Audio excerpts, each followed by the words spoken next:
everybody, this is take 2 of this podcast because we had some technical difficulties. We're a professional operation, but sometimes Yeah, you need to do it right. you try to do it right, but you can't win them all. So we have Gabe in the studio today. The technical complexity is Tom is coming to us today from Wisconsin, from beautiful, warm, sunny Wisconsin. And Gabe, to start all of this out, you've already practiced this, so I expect a better answer this time to make you all even more nervous. Um, who the heck are you, and how did we stumble across you? So for starters, my name's Gabe Krebs from Southern Minnesota. I reached out to Aaron on via Instagram and kind of told him a little bit my story, what I had going on. Felt like it might fit for what he kind of advertised for and shows off with the dirt world. And so my story kind of started with in high school, kind of found the 4-year high school going on to a 4-year college wasn't cut out for me, or I wasn't cut out for it. And talked to my dean, found out there's a secondary option called PSEO, post-secondary enrollment option. So my junior year, left high school to go pursue my associate's degree at the local trade school by me, and ended up graduating with my associate's degree from the diesel program there. Same year I graduated high school, so then benefited me a lot where I could jump right into the workforce without extending out another 2 years beyond that. How do you know high school, college isn't for you? There's a ton of kids that are super confused, and that's the traditional path. At least when I was in high school, going from high school to college was like going from 4th to 5th grade. You just didn't. I mean, it was just you didn't even think about it. But what were you thinking about? Why was that not the appealing pathway for you? Why did you go look elsewhere? I really looked around, kind of seeing what options were for going to college and kind of what careers would follow from that, and kind of balance the cost of the debt you get from going to a 4-year college Mhm. and then pursuing your bottom of the totem pole, work your way up the ladder. And I just didn't feel like that was the most efficient use of my time. So then kind of looked at this trade school and found they had several different equipment operator or equipment mechanic or schoolings where I ended up taking the truck program where I spent 2 years learning ins and outs, working on over the road trucks and vocational trucks. Mm-hmm. And I'd always liked wrenching on stuff growing up. Never didn't have parents, nothing that were blue collar per se. And my neighbor, he worked for another bigger construction company across the United States. And he always had some various equipment around and always just liked operating it when I got the chance, working on it, helping him learn a little bit about it. And I was like, you know what, maybe this would be kind of a fun thing to learn how to do professionally. And after going to school, I mean, love the opportunities that's come out of it. And I just kind of I find a lot of joy doing it too, where I can fix my own stuff when stuff happens, because that's bound to happen and always does. Sure. And save some money there, not paying someone else to do it. And just going off that for a lot of things, helping around the house, around the yard, any vehicle, just kind of being able to be that guy for myself and be able to do it professionally too, to make a good living out of it. Yeah, I'm completely worthless when it comes to fixing anything in my life. I just go to the paid professionals to take care of my truck. But did it take any convincing for your parents to get around to the idea of stopping traditional schooling and going to the technical space, or were they just like, great, that sounds good to us? They were all for it. They kind of knew once I make my mind up and I figure out the risks and rewards for it, if I find that's what I want to do, they're fully supportive of it. And Mm-hmm. always grew up having dirt bikes, 4-wheelers, all that stuff, like being outside. And kind of the same growing up as a boy, you'd go out and do all that stuff. So Mm-hmm. just got 2 brothers, no girls. I mean, they 3 boys running around. It's kind of crazy all the time. Yeah, just beat each other up all day long. Yeah. Tom, can you explain your background? Why are you here with us today? Well, can I expand one thing before we get started in me a little bit? Go for it. Okay, one of the questions you had asked here is the traditional complete high school over here and all the advisors pushing students into a 4-year university. Sure. That is one topic that really burns my butt. Mm-hmm. Being a career and technical educator here, it just drives me up the wall. And the town I live in, I love this town. I mean, it's a great town here in Wisconsin. My kids went to school here, and they got a great education. And they set high standards of sending kids to good quality 4 years colleges.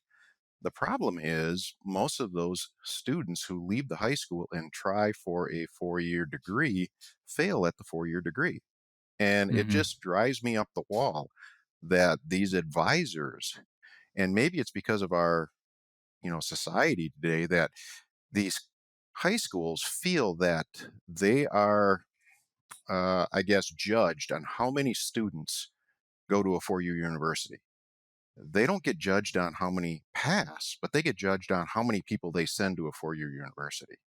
Yeah. And again, I really, the school system here in town, a fantastic school system, but they keep asking for, referendums for more money and stuff like that.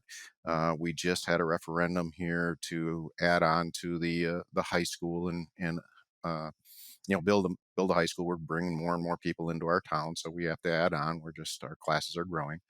But a few years back, we had a referendum to build a brand new sports complex. And I coach football. I love football, big football fan. So we had to build this huge sports complex, uh, but at the expense of technical education.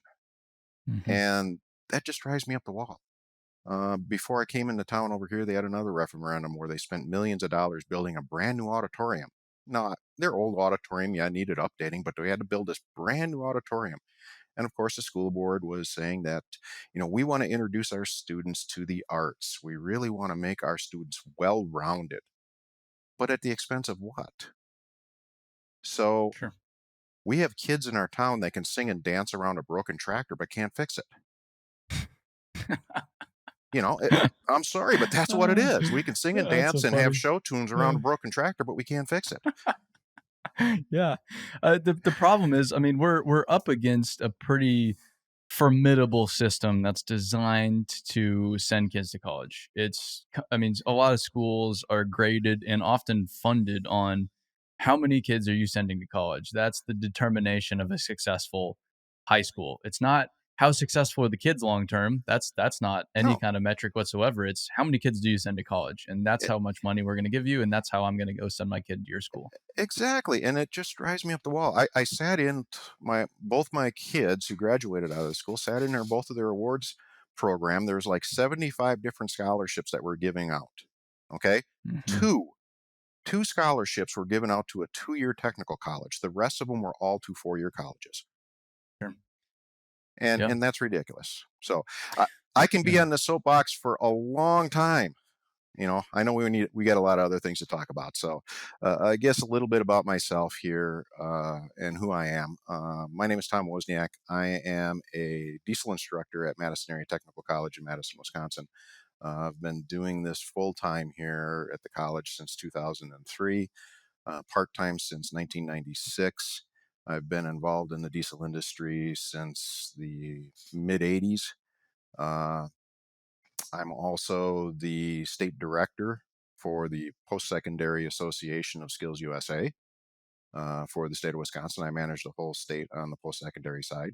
And I'm also the world skills expert for heavy vehicle technology, or I should say heavy equipment technology, for Team USA and WorldSkills USA. And that's how I got to meet Gabe over here. And right now we are training to compete at the WorldSkills Competition in Shanghai, China this October. It's pretty cool, and we'll get into that. The reason why I asked Gabe why, how he knew the traditional educational path wasn't for him, and what his parents say, and this and that, is because I think the best way to approach the problem is obviously the game is rigged against our favor. There is a huge system that is very financially motivated to send more and more and more people to college. So instead of going head to head with that system, I approach it from I need to educate more kids and reach more kids through social media, through podcasting, through whatever it is. And my voice oftentimes is not the most effective voice to do that. I can use my platform, but it's someone like Gabe that's saying, "Hey, it wasn't for me and this is why," that might Mm-hmm. get another kid to second guess. Yeah, hey, actually, I'm just not grooving with this whole traditional education system too, but I thought this was the only path for me. I didn't even know there was another path out there. And you're someone who found another path and could teach some of those other people, because there are a lot of them out there that could be frustrated right now with the traditional class structure and want something else, but just don't know anything else exists. Yeah, No, going off that, go ahead, Tom. no, go ahead, Gabe. I'm sorry. I'd say when I was going to school, I mean, it's almost looked down upon if you go to a 2-year school versus a 4-year, Mm-hmm. which, I mean, in my mind, it's just absolutely absurd where I know I can, especially the opportunity I got to take college courses while I was in high school still. And I was able to graduate debt free. I mean, working while I was going to school, and at the school I went to, it was like a part of a curriculum to have a job in the industry to get your final degree, your final grade in the class. So you had to be working at a shop in the industry. So the percentage rate for employment in that field that you're going to school for is theoretically 100% in order to graduate from that class. Hmm. Versus you take a lot of the other, just about anything you go to 4-year school for. Yeah, a lot of people end up finding themselves in that, but how many hoops do you have to go through? How many starter jobs, jobs they don't like, which I just feel like life's too short to do something where you're not liking just to kind of grow on that totem pole where there's so many different options to be able to excel on that 10 times faster than the next guy where you can get to that position, you can get to that pay scale or different job opportunity that you want. Yeah, it's pretty cool. You graduate with real world experience. That was a unique thing about, not to make it about 4-year college, but I was in a construction program and they required you to have 2 summer jobs, summer internships to graduate. And so that was a requirement and it was a part of your degree structure. But we were one of the only degrees in the entire school that required any kind of practical experience whatsoever to graduate. And that's why I think a lot of people go through, like, Tom, your point is a lot of these kids don't finish their degrees, but okay, great. They finish their degrees. A lot of people that finish their degrees don't get jobs. That's Like right. a lot of them don't get jobs. And Yeah. a third of them, I think it was in 2020, didn't have a job out of college after 6 months. That's a long time. And Hmm. so great. Okay, they have this degree, but what's it worth if you can't go get employed? And they can't get employed because they have no legitimate experience. No, I agree completely 100% on that. And what's nice is we're starting to get a little bit more interest from the high schools. When you take a look at our industry right now, the baby boomers are definitely retiring. The Gen Xers like myself, we're coming up close on retirement too. And all these people are leaving this industry and we don't have anybody coming back in. This industry is screaming at the top of their lungs for techs. And we don't have the people coming in. And I admire, what you're doing here is going out and educating these individuals because they need to know. Mom and dad needs to know. You can make one heck of a great living working in this industry. I've had kids that have been out, or I should say students that have been out 5 years after graduation and they're making 100 grand or more, Yeah. in this industry. And a lot of times their parents ain't even making that kind of money. And they don't Hmm. realize that just from a 2-year education. And we can scream this from the top of the rooftops and just go out there and yell and just say, hey, listen, come join our industry because we need people really bad. uh, Tom, if I say I'm in Gabe's position in high school, this just isn't really for me. It's not feeling right. How do I, if it's not as obvious, how do I find an alternative path? Where can I go look as a kid to start learning more about what those alternative paths are? well there's a few different paths that you can actually take a look at. And again, it strives from what interest. And I know that there's a lot of kids out there that have that interest, not maybe so much of as far as the diesel field, but they have that interest to tinker around and take stuff apart. Uh, the Hmm. downside that I see is, of course, they're going in there and talking to their counselors. And a lot of times their counselors don't even know. Yeah. We as an industry, not as just educators, but as an industry, and I have conversations with our advisory committee all the time. The industry is screaming for people. We can't recruit directly out of the technical colleges. We need to recruit into the middle schools Hmm. because we need to get our word out early and start making sure that these students and these parents know about this industry. And it's not just diesel, but I mean automotive, small engine, agriculture, all of these industries that are just screaming for technicians. Sure. Yesterday, we had a high school that was touring our facility. We had about 14, 15 students that were here. And we had two tech ed teachers that I've known for quite a while that have come in and taken their students around. When you explain to your students, these students, that everything that you touch, wear, eat, live in, drive on, drive in, it was all touched by the diesel industry. No matter what, Mhm. this industry is not going away. It's not an industry that's a fly by night industry. It might change. We might replace the diesel engine. We replace the steam engine. We might replace the diesel engine someday, but Sure. it will always be there. We still need the products that these particular pieces of equipment build and or deliver. Well, and that's someone like Gabe. It's an exciting industry to be getting into because the potential, the demand that is to the detriment of the industry right now is to someone like Gabe's total benefit because that creates way more opportunity. And you can, and I know, this next generation's accused of wanting to move quickly, but in a aggressive in a very aggressive market like we're in right now, you can move a lot faster than you could have even just 5 years ago. Definitely. Kind of going off that company I was working for right out of trade school, and it was actually based around more of an on-road company versus equipment. But the Allison transmission was the product I was specialized in, and I never touched one before I started working there. And after that, learned the product, learned how to work on it, learned the theory of it, and within 6 months, because of some other opportunity that happened with people moving roles and retiring, and I got pushed into the opportunity to take the assistant foreman position there, and ran with it for a little bit and loved it. I mean, within 6 months of never touching a product, you can take a role like that, but kind Yeah, of comes with being able to prove yourself, being able to handle that responsibility if that's a route you want to go. But I mean, it's insane how much opportunity there is. I mean, for service manager positions, branch manager, or if you just want to continue being a technician, not have to deal with customers or billing or none of that stuff, you can just be a technician, make a great wage there too. if I want to be a technician, do I have to have any kind of experience? I know you had a little experience wrenching on stuff growing up, like you said, but do I have to have any wrenching experience whatsoever, or can I just say, man, this looks really cool, let me have at it?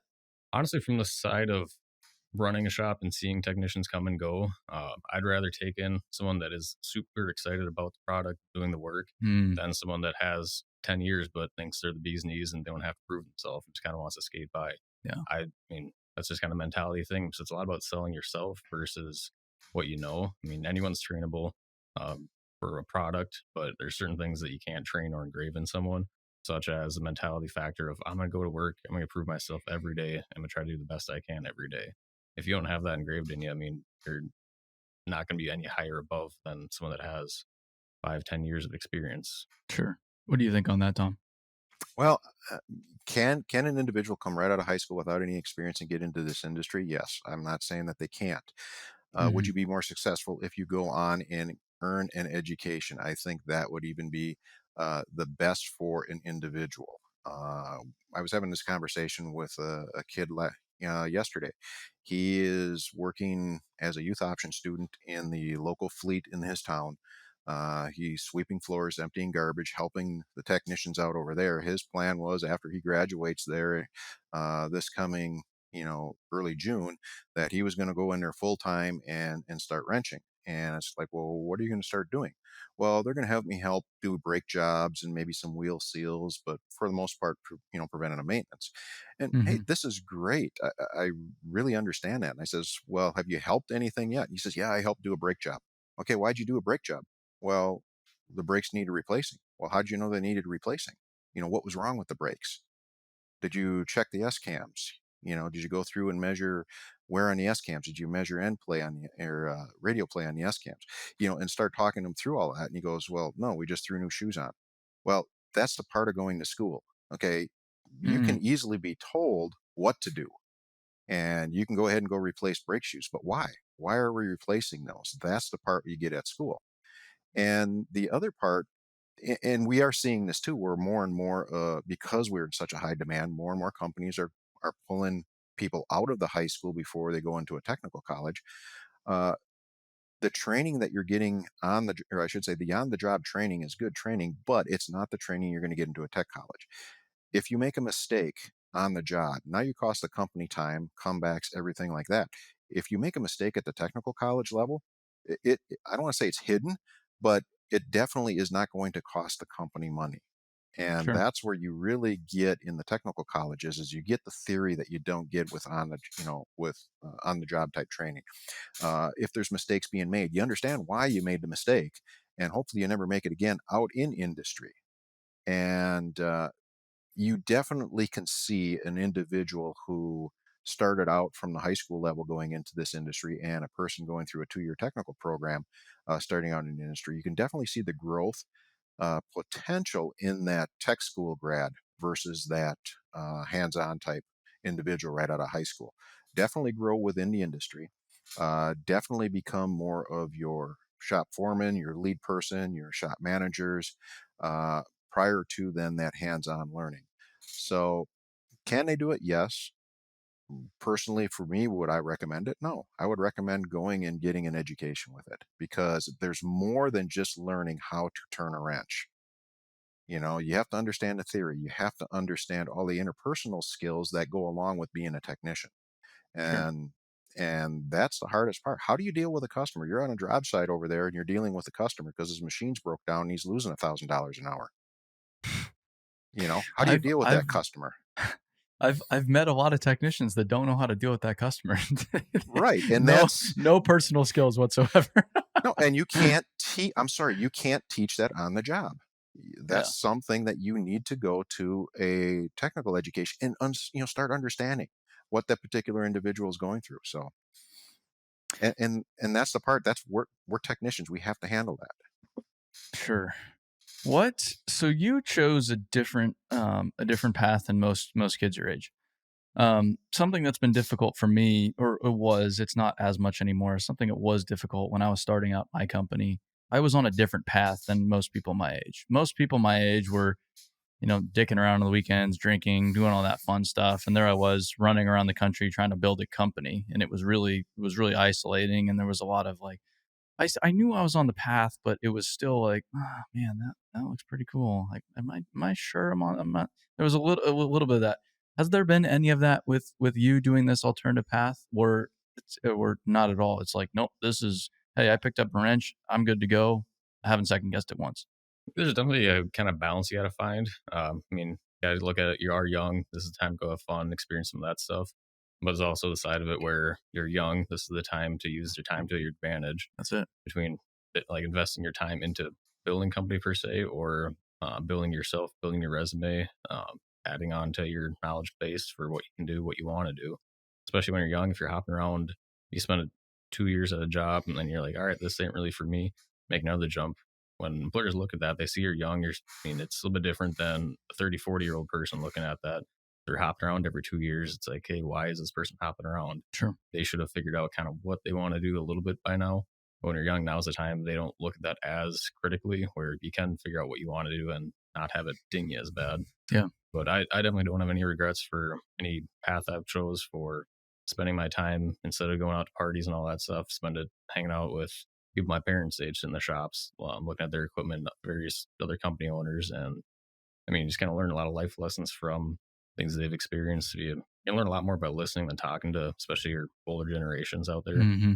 So it's kind of depends on if you value being a party person, enjoying the younger college life.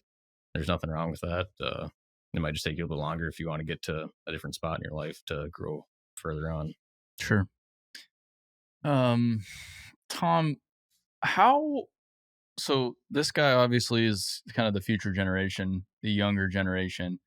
You've seen the previous generation. What are some of the generational differences in the older guys in the shops today that have been around for 40 years with that gray hair? They know absolutely everything there is to know about wrenching on stuff versus the younger guys coming into the industry.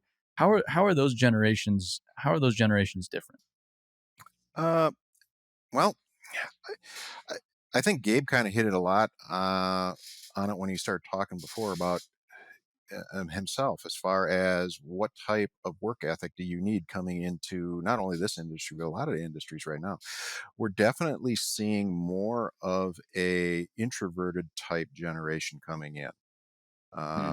the cell phone, and I hate to say it, the cell phone, the Instagram, the Twitters, the Reddits, whatever there is on all of that, has really driven this generation, this younger generation, that that phone is driving their life. And I hate to say it, I walk in my classroom, and I've been in this thing for, full time here almost 20 years.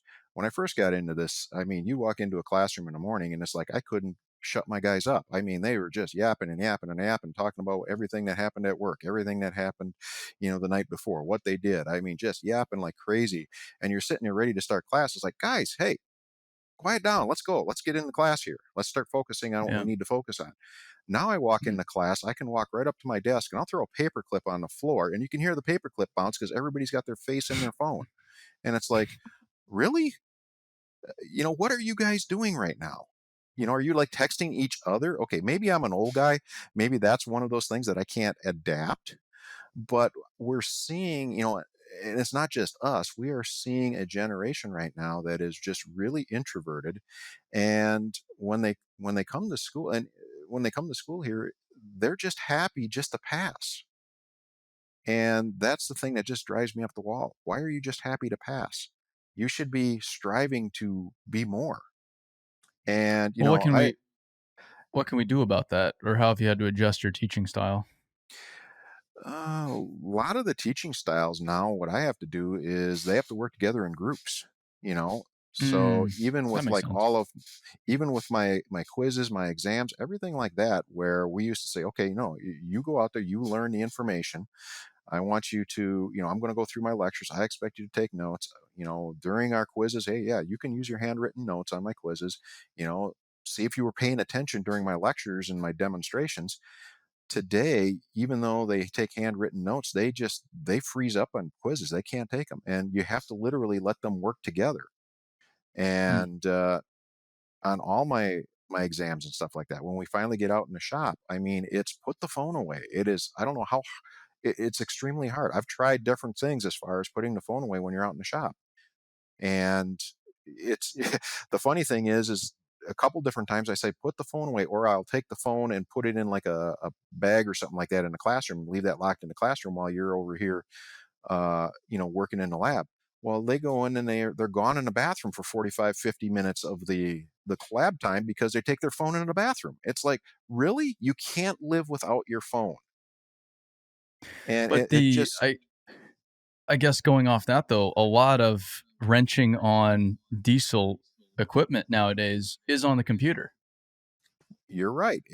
There is a benefit, and I'm not saying there's not. There is a benefit because this younger generation is really connected, and they can reach out on, like on this here particular podcast, but other people across the nation. Hey, I've got this. Can anybody help me? So it has Mhm. become a tool. But where's that fine line between using your phone as a tool and using your phone for social media, you know, Sure. things, going out there and making sure that you communicate, with your family or however. Uh, I've had several students come in here and when we say, hey, leave your phones in your locker, lock them in the locker, you don't need them in the classroom. Well, what if somebody dies? Guess what? They'll be dead at the end of class too. So, and Yeah. if they're not, hey, guess what? You didn't miss anything. I'm sorry. I, Yeah. I don't mean to be cold, but that's reality. Because I had a student that said, "Well, what if somebody dies? I need to know." They'll be dead after class. You can find out after class. It's I it's just that, and the same thing with our advisory committee has done a lot of changes too. Students today really don't have that, and I don't want to say desire, but that time concept of you need to be to work at a specific time every day, don't miss any days. They've had to totally adjust their time schedules to adjust to their actual technician needs. Well, this guy never shows up at 7 a.m., so we might as well just say, okay, between 7 and 8, just please show up, and we'll adjust our schedule accordingly. well, to Gabe's credit, he was like 45 minutes early today. Yeah, I know. So Gabe's good. Gabe is good at that. But yeah, but the yeah, typical he but the was ready to typical go, man.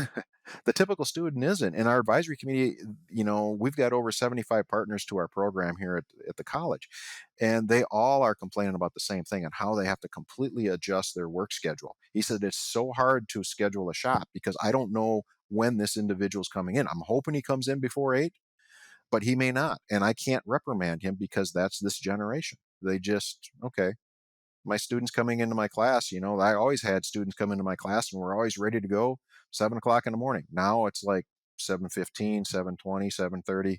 Oh, I'm here.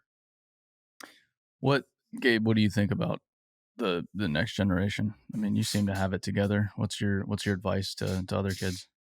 I mean, there is definitely a lot of cons to the technology we are exposed to nowadays, and that is what life is, and I don't see it going away by any means.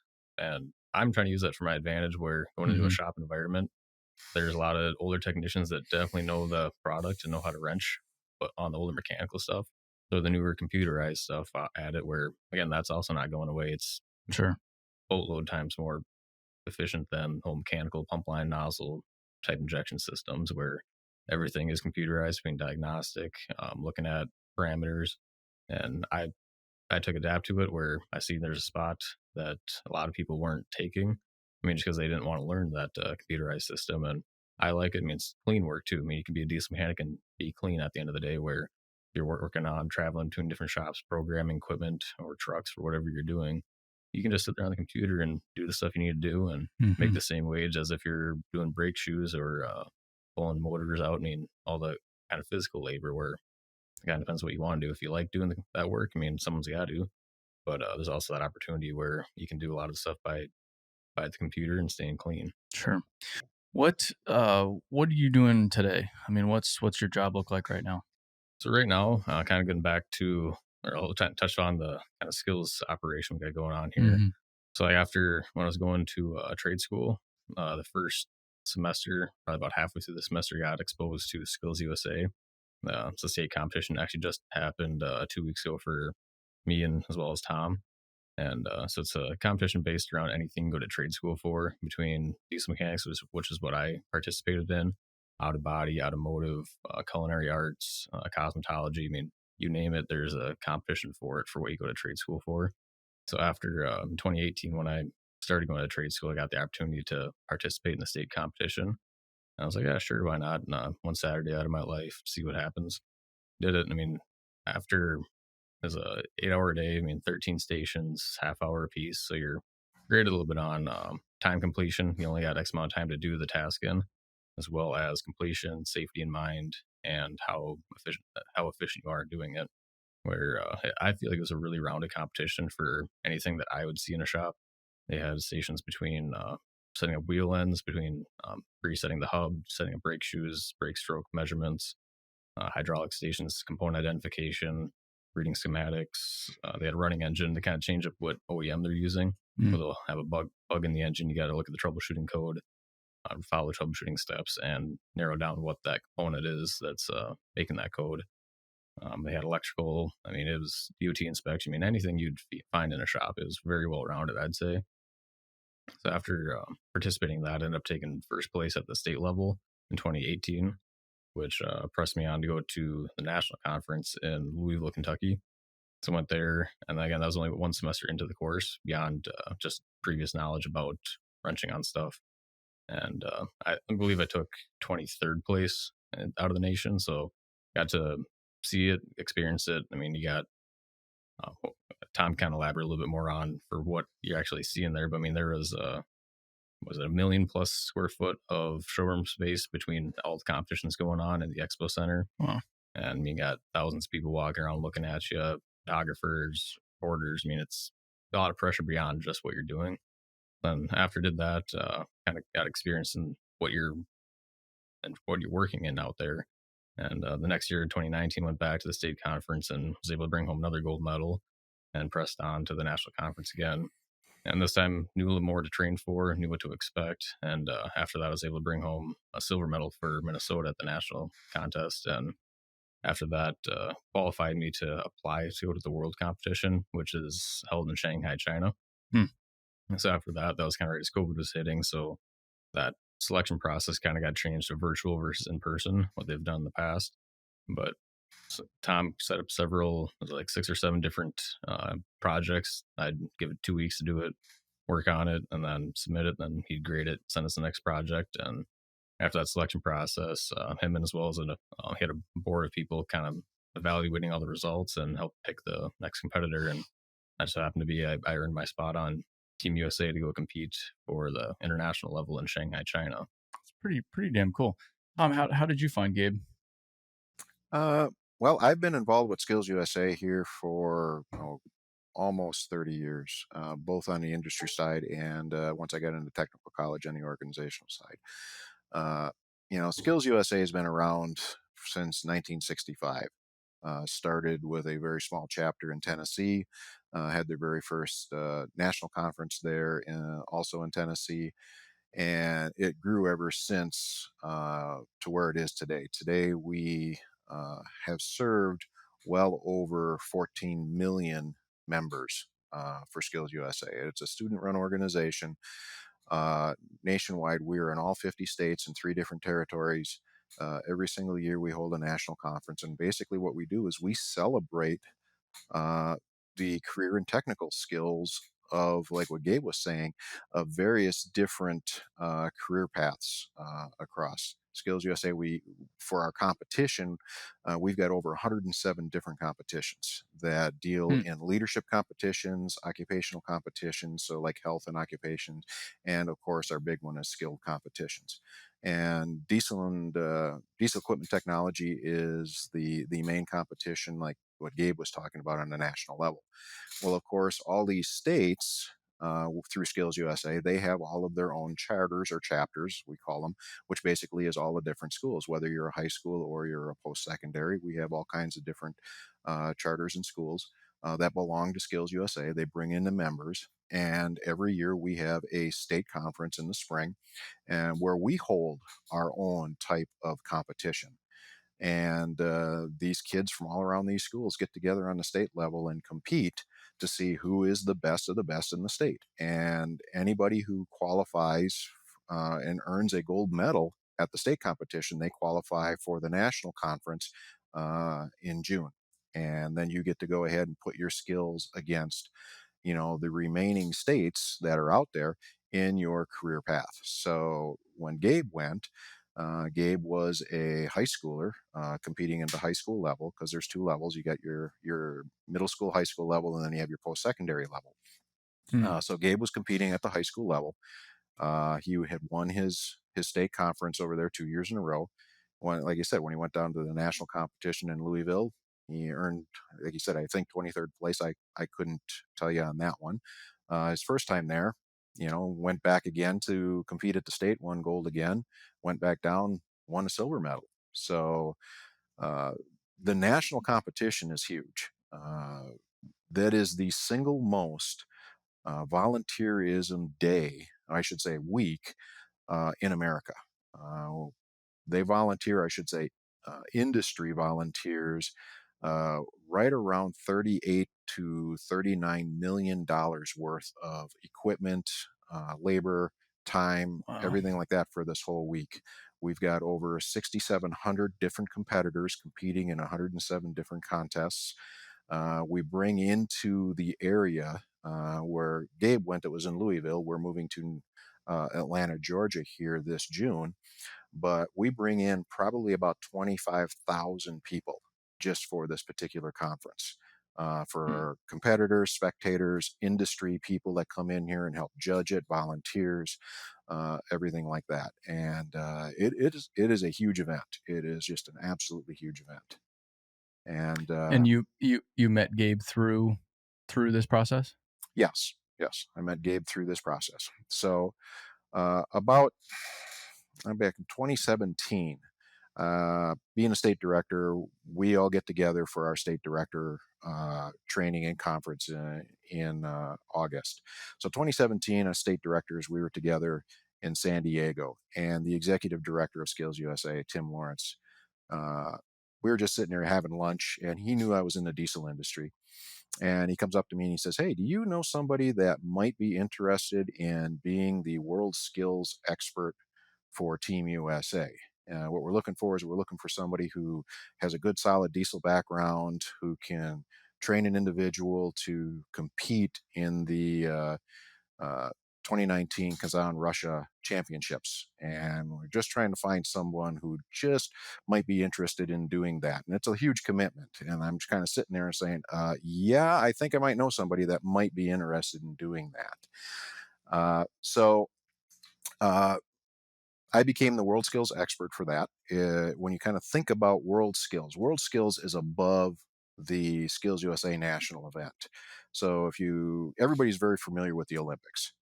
So WorldSkills is the Olympics of skill competition. There's over 85 different countries that belong to WorldSkills. We celebrate, again, skill competitions from 60 different types of skill competitions at the WorldSkills level. These different countries come together. For diesel, there's about 20 different countries that come together and compete. And so how I met Gabe through this is after our success that we had in 2019, we're looking for, at the time, it was the 2021 Shanghai games that we were going to be, or I should say, Shanghai conference that we were sitting for. So since Gabe had medaled at the national level, and it didn't have to be, gold medal or anything like that.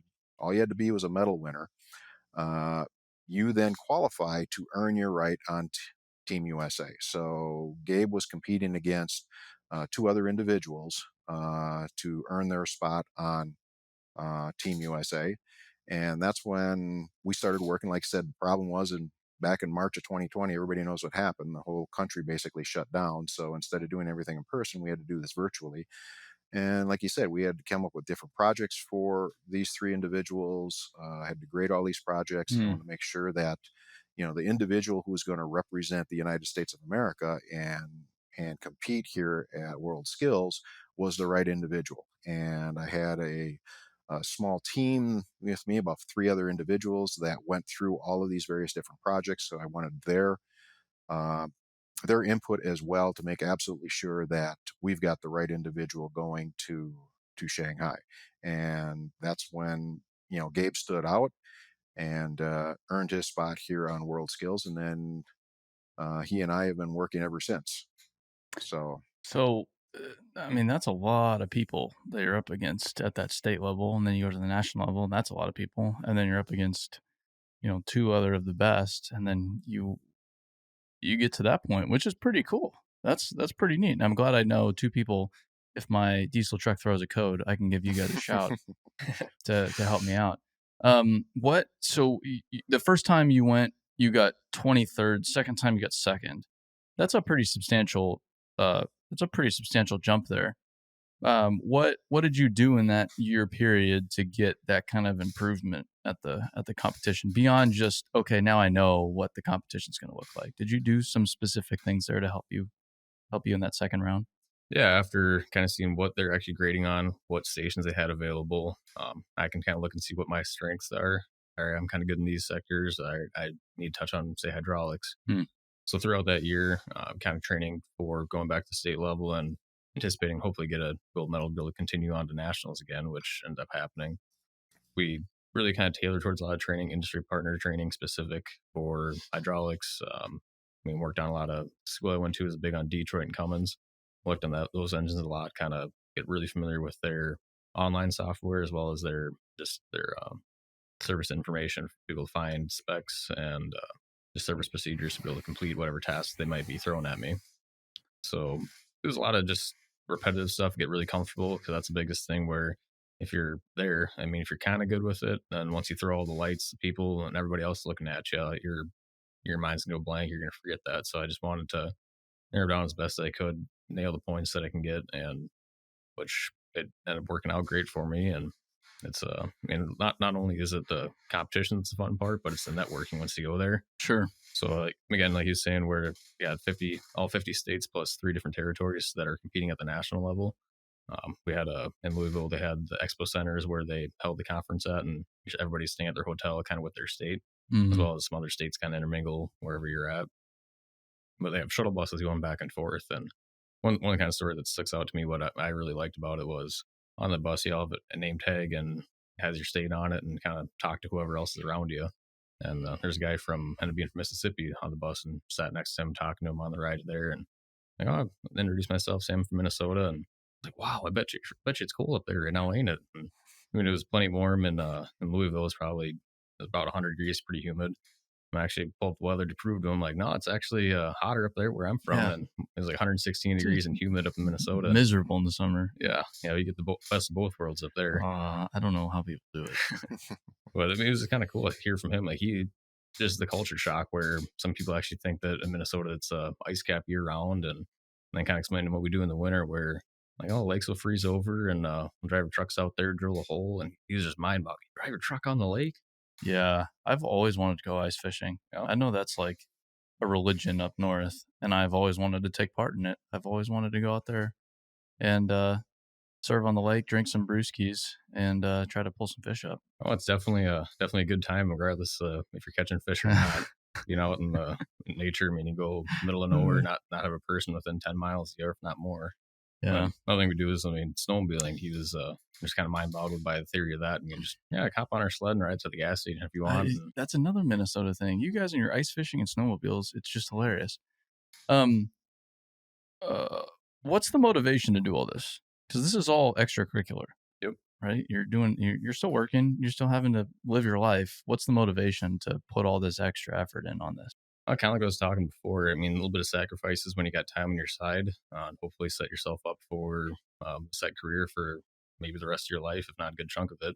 So, I mean, right now, I'm just kind of get as much exposure as I can, meet with as many industry partners as possible, get my name out there, prove who I am and what I'm capable of. And, I mean, in a way, I'm still a kid. I don't even know what I want to do yet, to a point, which, I mean, I just like keep my options open and seeing what's out there. I mean, kind of like what you're doing. I mean, that's what really drew me to your company, where you're just, in a way, you started as a kid running around, you liked equipment, want to take pictures of it. I mean, it's just a really cool philosophy that I liked and drew me to it, where, oh, that looks kind of cool. Let's go do that now.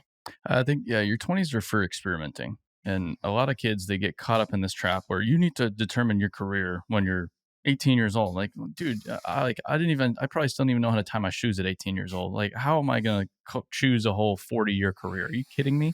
And even, okay, great, I want to go into construction. There's a lot of construction. So it was, I'm going to take quite a few years here, and I've been experimenting. I'm 27. I started in the industry when I was 18. I'm just going to, bounce around and see what fits for me. And I ended up in, road construction, earth moving, management, really, really good fit before I threw all that away to go take pictures of tractors, which has worked out okay. But the experimenting is good. And I guess after you get out of this whole process, you're going to be set, man. I remember in college, it was a student competition. It wasn't a skills competition because I don't have any skills, but it was an estimating competition for construction, and we got dead last place. And it was a very humbling experience, to say the least. I'll tell that story in the podcast one of these days because it's a very compelling story, but that's not today. So what are you guys, Tom, specifically, what are you guys doing to prepare for this big event? Well, right now we have Gabe involved in, first of all, Skills USA, and Gabe too has mentioned that he was really heavily involved in the truck side of our industry. Anybody who's involved in the diesel industry knows that we've got a trucking, you can kind of break it up into segments. We got a trucking industry, we got a dirt industry, we got, standby industry, we've got marine industry. You can break it up in various different segments. So, Gabe spent a lot of his time in the truck world, and which is great. I mean, that's a lot of my background was from truck as well. And even when we get into the Skills USA and national competition, it is pretty much truck heavy. There is Caterpillar that's part of it for doing our hydraulic station. And of course, we do have corporate John Deere on the construction side, as well as there to run the interview and also the engine station. But even though if you got Caterpillar and John Deere as engines, it's still engines. I mean, it's an electronic engine. It's still truck heavy. Skills USA is the only organization that can participate in the WorldSkills. They are, back in 1973, President Nixon is the one that actually signed the agreement to be part of WorldSkills. and that at that time it was called VICA, Vocational Industrial Clubs of America, was going to be the organization that would represent the United States of America. So Skills USA, VICA changed their names to Skills USA, and now we are still that body. So I needed to change Gabe's mindset because WorldSkills is all 100% dirt equipment. Oh, really? Yeah, it's 100% Oh, well, dirt equipment. that's great news. I'm a big dirt equipment guy. So we have to change that mindset. And don't get me wrong, everybody thinks that, hey, we can go in here and we could learn, I'm a truck guy, I can go into an equipment dealership and learn all that stuff. No, you can't. It's completely different.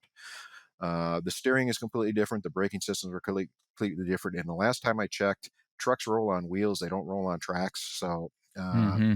understanding a track drive system and understanding how I can go in there and inspect and maintain a track drive system, totally different. So we had to change that mindset. So the very first thing that we needed to do with Gabe is we needed to move him out of his place where he's working at right now, which offered him a lot of stuff, but we really needed to kind of work on getting him into a construction equipment dealership. Now, this particular competition on the WorldSkills level is fairly new. And what I mean by fairly new, the very first heavy equipment technology competition that was ever done on the WorldSkill level was completed in 2015 at the Sao Paulo, Brazil Games. So that was a demo contest. Being that it's a demo contest, they only allow a handful of competitors. The United States at that point did actually have a competitor that went and competed at Sao Paulo. There were 6 competitors. The United States took 5th out of 6 at the Sao Paulo. And it was a lot of stuff that was kind of put together. But one of the big companies that really made an impact at the Sao Paulo games was Caterpillar. WorldSkills, like the Olympics, WorldSkills happens every other year. So it's not an every year thing like Skills USA. It's an every other year thing. So 2017, it went to Abu Dhabi. So the United States at that time did not compete in diesel. They did send a team to Abu Dhabi, but diesel was not one of the competitions. And going through, and again, when Tim Lawrence asked me in late 2017 about the WorldSkills for Russia, I was looking back at everything that was being done in Abu Dhabi, and it was 100% Caterpillar. So it's kind of like, okay, well, got 100%. We had Caterpillar in Sao Paulo, we got 100% Caterpillar in Abu Dhabi. When I started working with my individual from Michigan, Ryan Meppelink, for the Russian WorldSkills, when we got in there, we didn't know what manufacturer was going to be there. And the host country is responsible for bringing that equipment in. Now, one of the requirements for this equipment is it's got to be available to every single country in the world. So you can't pull some Russian made piece of equipment over there that I have no access to. So it's got to be something that everybody that's part of WorldSkills can actually see and have access to. So when you start looking at that, there's not a lot of companies that can do that. You got Caterpillar, you got Volvo, you might have some Hitachi or Doosan or Liebherr. You might have some of that stuff, but what will every country see? So when we get over to Russia, we saw again Caterpillar and we saw Volvo equipment there. So when getting back to Gabe, what would be the best for Gabe to really kind of change his mindset, get him out of that truck mindset? And he was specialized in Allison transmission. So not only truck, but he was more specialized in kind of gaining, kind of working his career towards one product. We need to, broaden this guy's base here. So we got him an internship at the Caterpillar dealership there in Minnesota to be Ziegler Cat. Got him an internship over there. He's been working ever since, I think in October we set that up. Gabe, correct me if I'm wrong, but I believe that was in October we set that up. Yep. And he's been working there every day, full-time employee. And I've been working with their service manager and their general manager of that dealership there in Bloomington to set training parameters. Here's what I want Gabe to really learn and work at that while he's actually at that spot. And I did the same thing with Ryan back in 2019. He went to Michigan Cat in Grand Rapids and did the same thing. And, we had success in Russia. We were the only competition in Russia to actually stand on the podium. We brought home a bronze medal in Russia. So that was pretty good when the United States sent 22 competitors to compete in 20 different competitions. And your Hmm. competition was the only one to stand on the podium. So we had some pretty good success there, and we wanted to continue the success. Why change it? Yeah. Hopefully they don't pull a fast one and use all XCMG equipment since it is in China. Again, it's got to be accessible to every single country that's out there. And when you're Sure. dealing with smaller countries, like Latvia, what is available at Latvia? And that's the thing. Yeah, we might see more equipment here being in the United States, but again, when you start getting into smaller countries, are they going to have access to those specialized pieces of equipment? Yeah, that makes sense. Um, Gabe, do you like the cat world, the heavy equipment? I should say heavy equipment world, or do you like the truck world better? What's now that you've been in the heavy world for a little bit now? What are the differences, and what do you think is better for you long term? It's kind of hard to say exactly what I like long term, but I mean, I Sure. definitely like dabbling a little bit of both. Well, biggest thing I've noticed, especially being at the dealer, like in-house dealer in the shop, when a piece of machinery is broken enough or whatever's going on, or a big enough problem you got to diagnose, when it gets there, it's not there for a 1 day oil change. I mean, Mm. you're on the machine. I've been on machine for 3 weeks. I mean, just because there's that much work going on there. Hmm. So that's probably the biggest thing for me to get used to versus truck. I mean, if the shop's full, I'll go out in the parking lot and diagnose 3 trucks in a day and get parts ordered, all that stuff. I mean, it's a lot faster paced. I mean, especially talking to truck drivers, I mean, that's my money. Once that truck's sitting, I'm Yeah. not making money. So, I mean, Yeah. there's that big push where dirt world, I mean, you see it a lot where, I mean, you got to factor that into when you're bidding a job. I mean, yeah, if this is going to be a 3, 4, 5 month job, the machine's going to break down. Hmm. I mean, that's just something you got to consider and plan for, which maybe the field work would be a little bit more tailored towards what I'd like, where a little bit more faster paced, but still dealing with the dirt world stuff. But I mean, it's really cool to kind of get the ability to see both worlds. Where some of Sure. the training I went up to Buell, Minnesota, up in the Iron Range up there, and Oh yeah. like kind of like what you're seeing up in Fargo. I mean, seen pictures and stuff of 793s, but when you see one of them suckers in person, I mean, Yeah. pictures do no justice of it. Yeah. You hear a semi go past, you're like, yeah, that sounds good.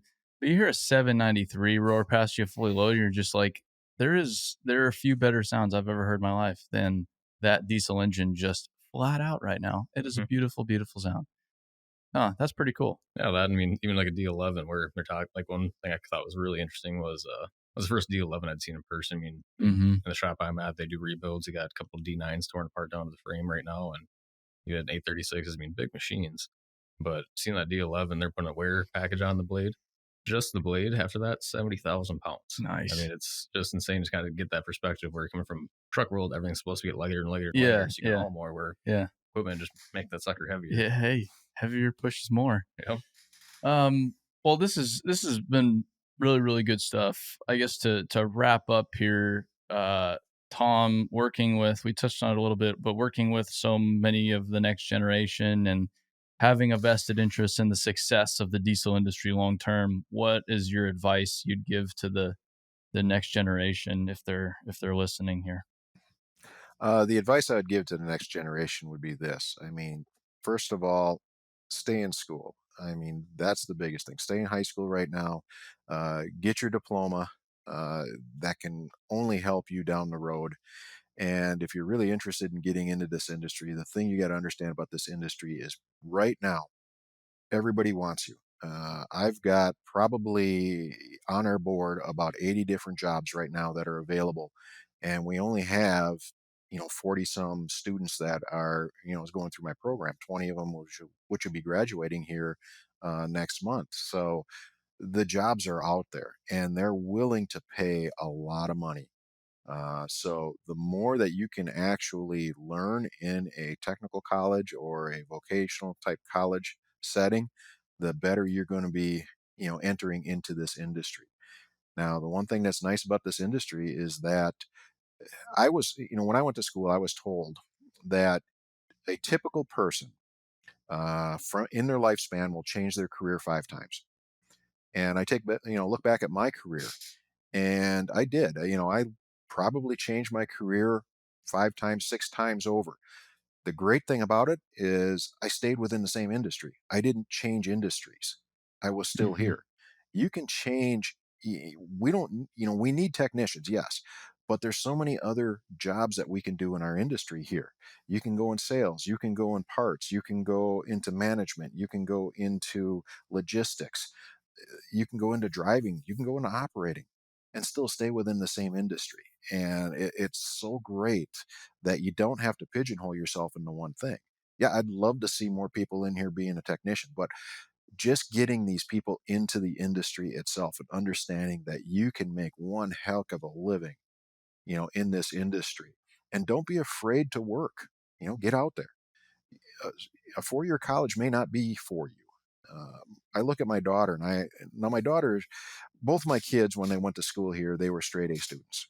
Uh, when my daughter went to uh, her advisor was really pushing her into a 4-year university. And of course, my daughter wants to become an educator. Uh, but my college has college transfer classes that go from the technical college into the, University of Wisconsin-Madison right here. Big, huge school.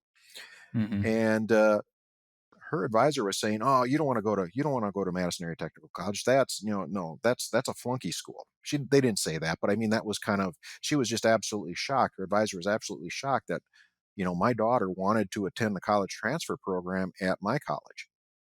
And she says, my daughter's name is Catherine. She says, "Catherine, be smart." And my daughter looked at her and she says, "I am. I watched my brother spend $25,000 going to the University of Wisconsin and not succeeding. I'm only spending about 25% of that getting a same education and transferring myself over." She goes, Mm-hmm. "I am the smart one here." So, Nice. you know, stay in school. That's the first thing. Stay in school. Explore. You've talked about exploring, but definitely explore, but stay in school and explore. Enter into some type of a, post-secondary education. You don't always have to Yeah. go for a 4-year education. There's plenty of community colleges and vocational colleges that are out there that has great, programs for you to be involved in. Find one that you love, find your passion and be involved in it. This industry here, like I said, is screaming for people, not only for technicians, but are just screaming for people. And we'll be here with open arms, ready to take you in. Well, and it's a great point too. How just get into the industry. That's why I tell people about construction. You can be a lawyer in construction. I mean, you Hmm. can be a laborer in construction. You can be an operator. You can be an engineer. There's so many different things you can do within the construction industry. You can not go to college. You can go to college.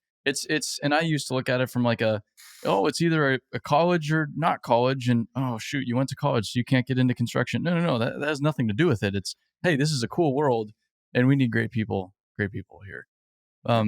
Gabe, what would you have to say to kids your age or younger in high school?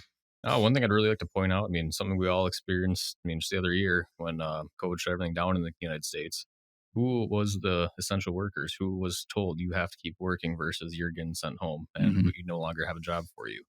I mean, look at that stuff really long term where, and again, you get into this industry. I mean, it's been nuts. I mean, kind of a complete opposite reaction I thought we were going to get where, I mean, a lot of like economical turn, dirt world slows down. But I mean, as far as I've seen, everything's been picking up fast and you can move it. So Yeah. looking at stuff like that, where I mean, you can get into any position in the dirt world industry where you just focus on that, like you can have the job that you want while you're like a economic downturn happens. I mean, those are inevitable to happen. Where I mean, a lot of people get sent home. Where you can keep working, and if you find joy in doing this, you can be that lawyer, you can be that salesperson, you can be that administrator.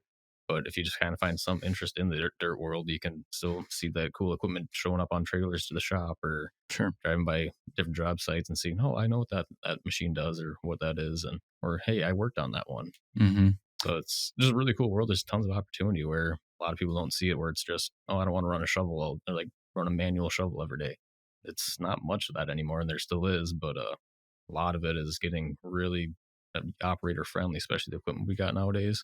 I mean, just all the cameras you can see every corner of that machine while you're driving it. It's really operator friendly. So, I mean, it's really good industry to be in and enjoyable too. Yeah, if I didn't have a backup camera on my skid steer, I would back into everything, literally everything. There's because you can't see out of it otherwise. Yep. So Mhm. Okay, well, I appreciate you guys coming on today. I appreciate Gabe you coming down to Nashville. Tom, thanks for your time today, and Thank you. keep us updated on the competition because I'd love to see how you guys do. I'm sure Gabe would love to come back on after the competition here and talk about his success. So yeah, we'll definitely keep you up to date on that. And if you want to follow Gabe's story, by all means, there's websites you can go to. So WorldSkillsUSA.org will follow Gabe all the way through his journey, all the way through Shanghai. Cool. Plus, it's got stuff from the Kazan Russia championships over there. So a lot of information out there that's there that you want to follow Gabe. Super. All right, well, I'll check that out. I appreciate you guys coming on today. No, Thanks for having us. thank you very much. I appreciate it.